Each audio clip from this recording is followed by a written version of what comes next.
Let me ask you something, and I'd like you to sit with it honestly for a moment. Did you recently get a blood test back, and the word creatinine showed up higher than it should have?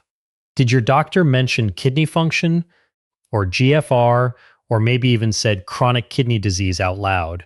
And did that phrase sit heavy in your chest, the kind of heavy that doesn't go away when you leave the office? Did you take the paperwork home, nod along politely, and then quietly spend the next few nights searching online for answers? Answers that either scared you more or left you more confused than when you started. If that sounds familiar, you are far from alone. Elevated creatinine is one of the most common lab findings in adults over 60, and it's also one of the most poorly explained. People walk out with a number and a worried look from their doctor, but almost no real plan for what to actually do about it. That changes today. I'm Dr. William Lee, and for the next several minutes, I want to walk you through 5 practical, research-backed actions you can start right now, steps that can genuinely support your kidney function, help bring creatinine down over time, and protect your kidneys from further strain. I want to be upfront about what this is and isn't. This is not a cure, and it's not a replacement for your doctor. What it is a clear, level-headed roadmap, so you can walk into your next appointment informed and prepared, instead of just hoping for the best. If your kidney function has dropped significantly, please work closely with your physician or a kidney specialist. The ideas here are meant to support that care, not substitute for it. For everyone else, let's dig in, because with kidney health, time really does matter. Creatinine is a completely natural waste product. Your muscles create it constantly as they break down a compound called creatine for energy. Every time you move, a little more creatinine enters your bloodstream. Normally, your kidneys filter it out efficiently and it leaves your body through urine, keeping blood levels in a fairly predictable range, roughly 0.7 to 1.2 milligrams DDL for men and 0.5 to 1.0 milligrams DDL for women, though labs vary slightly. When that number climbs, it's telling you something specific. Your kidneys aren't clearing creatinine the way they should. Doctors measure this filtering capacity as the GFR, or glomerular filtration rate. The higher the creatinine and the lower the GFR, the harder your kidneys are struggling. And the real question is always, why? In adults over 60, a few overlapping factors are usually behind it. Aging itself. Kidney function naturally declines with age, roughly 1% of filtering capacity per year after 40. By your 70s, you may have lost a quarter or more of your peak kidney reserve. That's not a disease on its own, but it shrinks your margin for error. High blood pressure. The kidney's filtering units are tiny, delicate blood vessel clusters that are extremely sensitive to pressure. Years of elevated blood pressure stiffen and narrow them, cutting blood flow and slowly wearing down the very structures that filter your blood. It's a two-way street. High blood pressure damages kidneys, and damaged kidneys make blood pressure harder to control. Type 2 diabetes and high blood sugar. Persistently high glucose damages those same delicate vessels through a process called glycation, where sugar molecules bind to and stiffen the proteins in vessel walls. This is a major driver of kidney failure worldwide. Dehydration. This one is underestimated, especially in older adults, because the sense of thirst becomes less reliable with age. You can be meaningfully dehydrated before you ever feel thirsty. When you're dehydrated, blood becomes more concentrated, less flows to the kidneys, and creatinine can rise, sometimes quickly. In a lot of cases, what looks like worsening kidney disease is really, at least partly, chronic mild dehydration. Certain medications, some common drugs, over-the-counter pain relievers, certain antibiotics, imaging contrast dyes, even some blood pressure medications at high doses can stress kidney tissue directly. That's not a reason to stop anything on your own. It's a reason to have an honest conversation with your doctor. Kidney disease moves through stages. Early on, when creatinine is only mildly elevated and GFR is still fairly intact, there's real room for diet and lifestyle changes to slow things down, and sometimes even improve function somewhat. Later, once significant damage has already happened, the kidneys respond less to these changes, and care shifts toward managing complications. Most people watching or listening to something like this are in that earlier window, which is good news. This isn't a moment for panic. It's a moment for steady, consistent action. So let's get into the 5 things you can start today. This is the fastest, cheapest change on this list.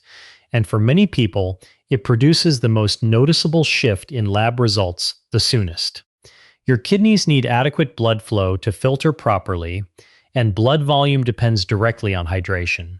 Even mild dehydration thickens the blood and reduces flow to the kidneys, which means creatinine, which needs urine output to leave the body, builds up. Here's the tricky part for older adults. The thirst signal weakens with age. A younger person feels thirsty after losing roughly 1–2% of body water. An older adult might not feel it until they've lost 3–4%. By the time thirst kicks in, you're often already behind. And many older adults intentionally drink less to avoid frequent bathroom trips, which only compounds the problem. The fix is simple.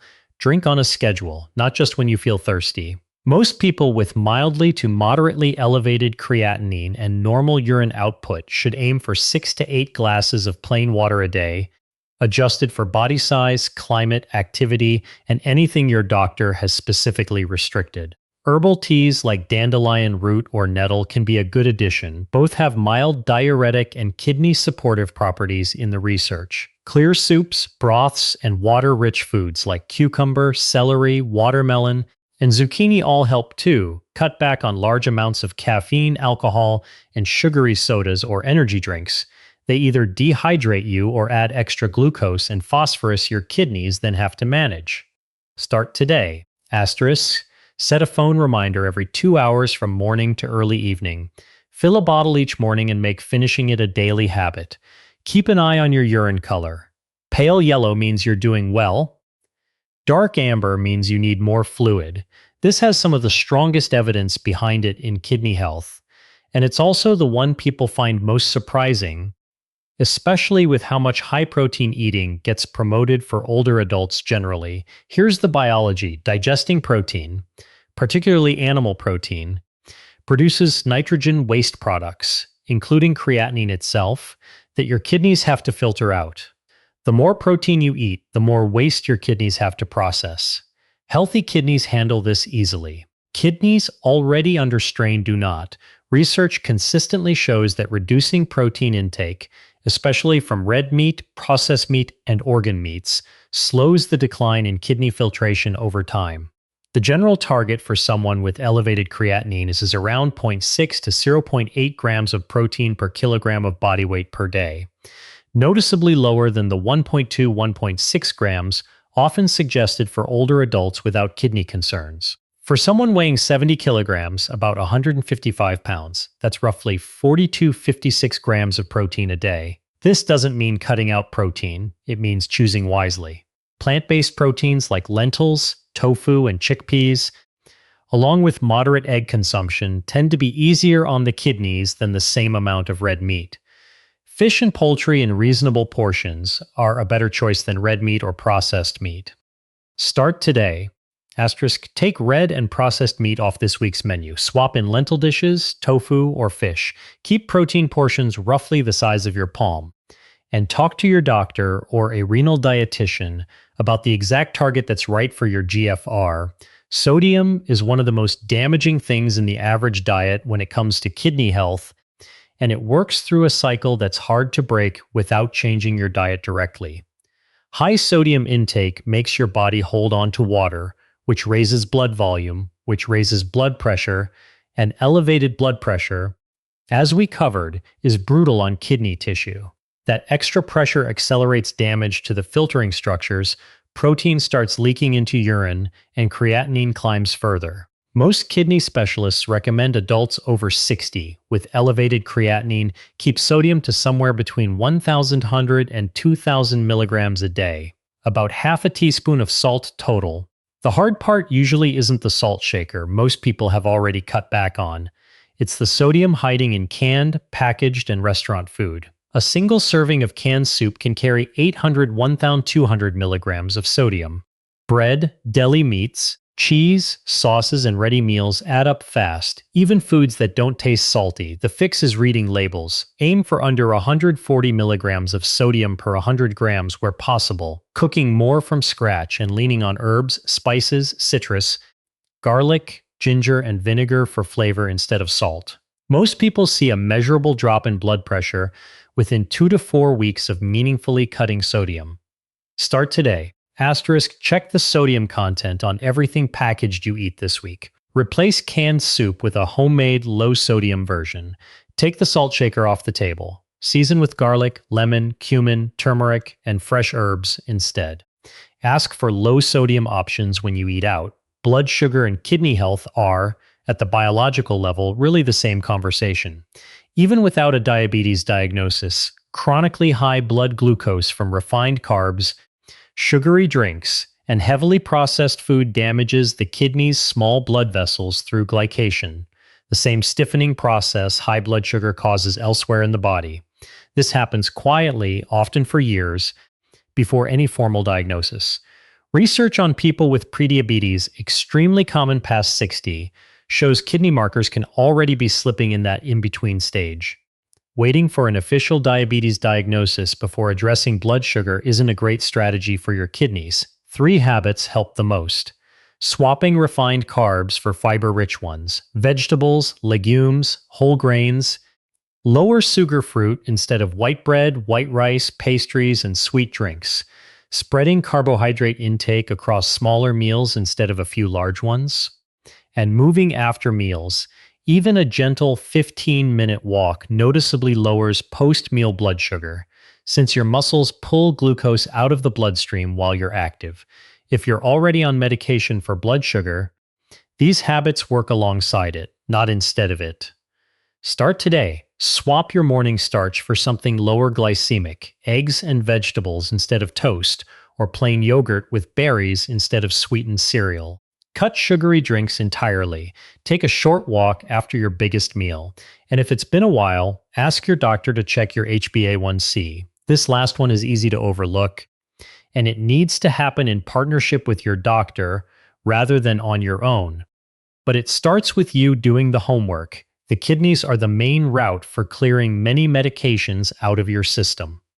When kidney function drops, drugs that normally leave the body without issue can build up to levels that stress the kidneys further.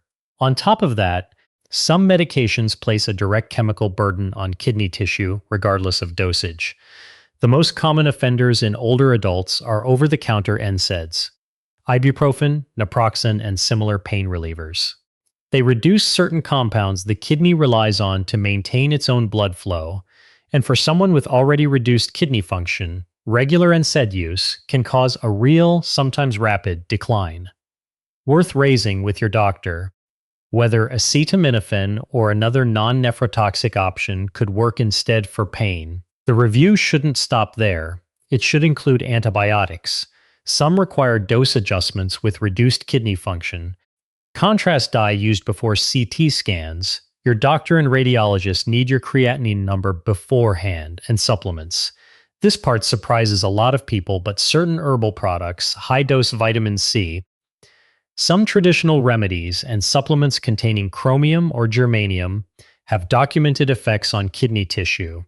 Your doctor can only account for what they know you're taking, which means every prescription, over-the-counter product, vitamin, and herbal remedy needs to be on the table. And never stop a prescribed medication on your own, even if you suspect it's part of the problem. That's a decision to make together with your physician. Start today.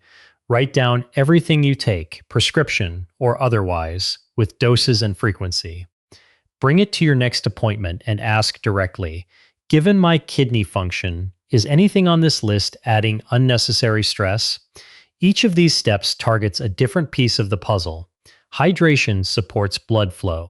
Cutting back on protein reduces waste load. Less sodium eases blood pressure and vessel strain. Managing blood sugar protects the small vessels directly. Reviewing medications removes hidden chemical stress. Put 2 or 3 of these together and the benefits compound.